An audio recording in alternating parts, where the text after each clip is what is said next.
बोलिए भक्त वत्सल भगवान की जय।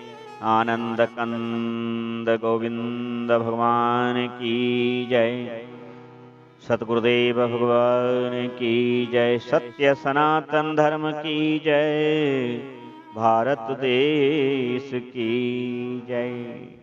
समस्त अनुरागी भगवान कथा रस पिपासु भक्तजन, आप सबका मंगल हो। भगवान की इस पुण्यमयी लीला का श्रवण करने से, भक्तों की चरित्र अमृत का पान करने से जीवन में सकारात्मकता आती है। सत्संग की सबसे बड़ी श्रेणी शर्त यही है कि सत्संग करिए। सत्संग से जीवन धन्य होता है। यह जीवन फिर नहीं मिलने का, सत्संग करो सत्संग करो। यह जीवन फिर नहीं मिलने का। सत्संगत मुद मंगल मूला। भगवान की इस मंगल मूल कथा को सभी को श्रवण करना चाहिए। संतों का साथ जब रहता है तो जीवन में हमारे में सभी के में सकामता होती है। सकामता बुरी नहीं है, किंतु सकामता जब अपने शिखर से अधिक ऊंची हो जाती है तो वह हमको नाश की ओर ले जाने लगती है। इसलिए सत्संग क्या करता है? सत्संग उसको काट छांट करके हमारी सद्बुद्धि रूपी जो कुबुद्धि की ओर प्रेषित होती है उसको सुधार करके सद्बुद्धि में परिवर्तित रखती है। इसी का नाम है सत्संग। अब सत्संग के अड़चन क्या है? सत्संग में अड़चन है तन। ये तन आलसी हो जाता है। ये तन कीमती है मगर है विनाशी। कभी इस तन के भरोसे न रहना। है तो ये कीमती लेकिन विनाशी है। और विनाशी होने के बाद भी यह आलस्य को जब प्राप्त हो जाता है तो सत्संग का रस इसको सुहाता है। दूसरा मन। ओहो महाराज, सबसे बड़ा शत्रु मन है सत्संग का। और तीसरा कौन है? तीसरा सत्संग का है शत्रु धन। धन की लालसा में व्यक्ति सबको छोड़ देता है। और चौथा क्या है? चौथा फिर इधर उधर के लोग हैं, वह उलायना देते नहीं थकते। अरे बड़े भक्त बन रहे हैं। तो जब हम इन सब से जीत जाते हैं, इन सब पर नियंत्रण रख करके जब हम भगवान का भजन करते रहते हैं, संतों का साथ करते रहते हैं, तो हमारे जीवन में फिर सकारात्मकता बनी रहती है। और जब सकारात्मकता बनी रहती है तो हम रोग से, वियोग से, कुयोग से बचे रहते हैं। हम रोग से, कुयोग से, वियोग से बचे रहते हैं और सुयोग से जुड़े रहते हैं। जब सुयोग से जुड़े रहेंगे तो हमारे हृदय में सत्संग रूपी सरिता का आविर्भाव नित्य नित्य होता रहेगा। और हम जब उसमें स्नान करते रहेंगे तो फिर हमारी कोई वंचना नहीं कर सकता। ये कामादिक जितने भी शत्रु हैं ये सब स्वतः ही परास्त हो जाएंगे। भगवान आपकी चिंता करेगा। कबीरदास जी कहते थे, कबीरदास जी से किसी ने पूछा कि आजकल आप भगवान का भजन नहीं करते? बोले नहीं, अब नहीं करता। क्यों नहीं करते? इसलिए नहीं करता कि अब मेरा भगवान भजन करते हैं।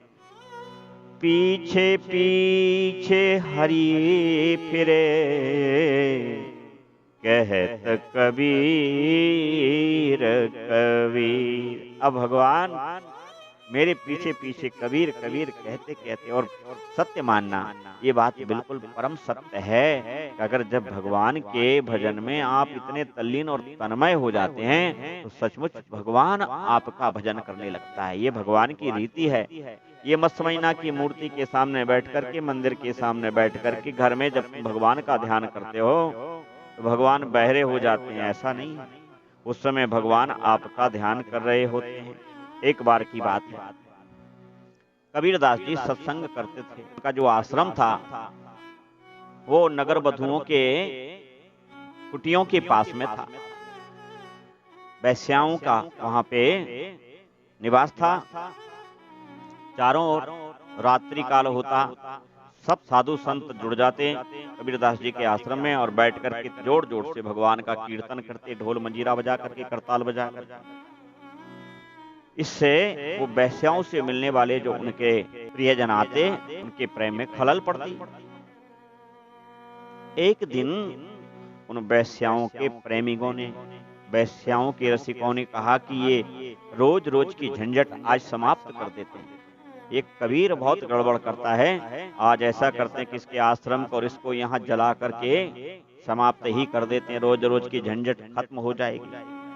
वैश्याओं ने भी अनुमोदन कर दिया कि हाँ ठीक बात है, त्रस्त तो हम भी हैं।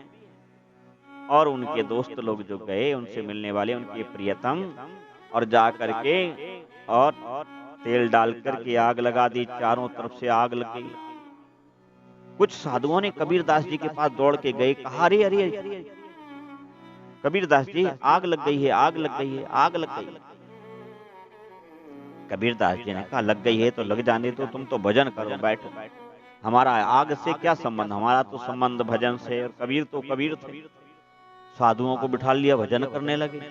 अचानक जाने क्या हुआ, वायु विपरीत हो गई और वो आग उड़ उड़ करके वैश्याओं के मकानों में जा लगी। अब वैश्याओं के मकानों में जब लगी आग तो वहां से सब भागे, उनके प्रेमी भी और वैश्याएं भी, और चिल्लाए बचाओ बचाओ बचाओ। अब आग और भड़के, जैसे कहीं बचाओ तैसे आग और ज्यादा लगे। अंत में वैश्याओं के मन में आया कि हो ना हो, ये तो अब रक्षा कबीर के अलावा और कोई नहीं कर सकता, अतः हमें कबीर की शरण में चलना चाहिए। सारी वैश्याएं भागी भागी कबीर की शरण में आई और गिर गई, दंडवत महाराज दंडवत, बचा लो हमको, बचा लो, हमारा सब जला जा रहा है।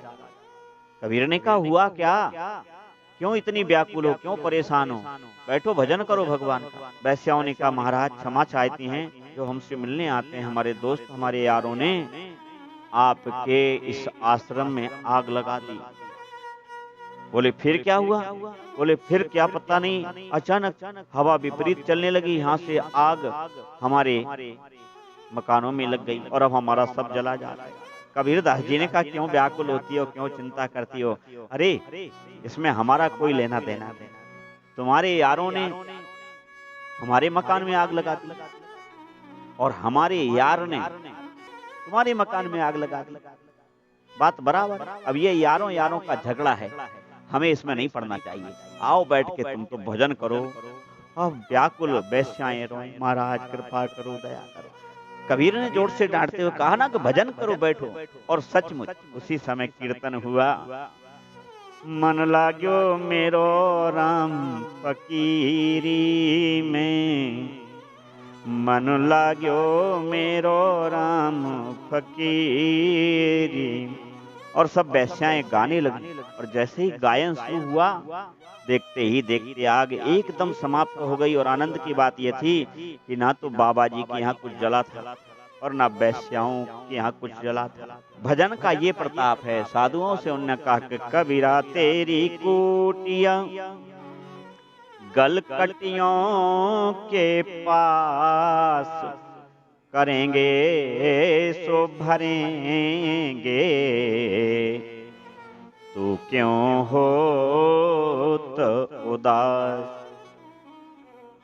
कबीरदास जी ने कहा क्यों उदास क्यों होते हो, भले तुम्हारी कुटिया गलकटियों के पास है, जो बुराई चाहते हैं भलाई नहीं चाहते हैं उनके बीच में हैं, लेकिन तुम अपना काम करो, जो करेंगे वैसा भरेंगे।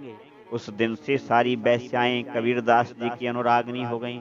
इतना ही नहीं, उनके वह सब यार भी कबीरदास जी के अनुरागी हो गए, सब सत्संगी हो गए और सब बैठ करके गाने लगे श्री राम जय जय राम। इसलिए प्रिय भक्तों, हमारा भी झोंपड़ा गलकटियों के पास है। गलकटिया कौन है? ये क्रोध, काम, लोभ, मोह, आसक्ति, ये सब गलकटिया लोग हैं। इनके बीच में हमारी झोंपड़ी, हमारा शरीर है, उसमें हमारा परमात्मा रूपी पदार्थ आत्मा रहता है। इसके शुभता के लिए बस सत्संग करो और यही श्री राम जय जय राम। भजन करते रहो भगवान का, चिंतन रखो, आपका मंगल हो। बोलिए सद्गुरुदेव भगवान की जय। राम जय राम।